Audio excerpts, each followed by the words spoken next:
First bacterial disease typhoid fever. Salmonella typhi नाम का जो पैथोजेनिक बैक्टीरियम है वो ह्यूमन बींग में टाइफाइड फीवर कॉज करता है। मोड ऑफ ट्रांसमिशन कैसा है इस बैक्टीरिया का कि ये जो बैक्टीरिया है contaminated food and water sources through small intestine में एंटर करता है और वहाँ से फिर अदर ऑर्गन्स में ब्लड के थ्रू स्प्रेड होता है।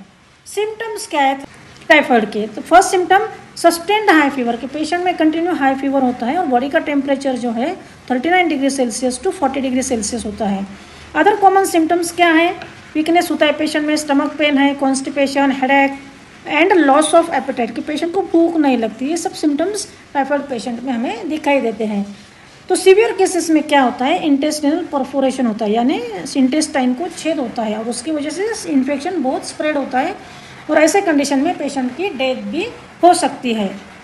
डायग्नोसिस, तो टाइफाइड फीवर पेशेंट को है या नहीं ये कंफर्म करने के लिए जो टेस्ट की जाती है उसका नाम है विडाल टेस्ट। तो typhoid is diagnose by the Widal test. एक क्लासिक केस दी है एनसीईआरटी में कि मैरी मिलन नाम की एक कुक थी, उनको निक नेम दिया है typhoid Mary.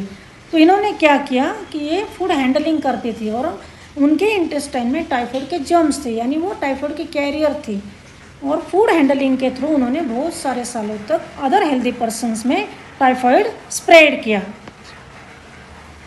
So here see the diagram where you can observe the bacterium Salmonella typhi, which is a motile bacterium and it causes the enteric fever. So typhoid is also called as a enteric fever caused by bacterium Salmonella typhi.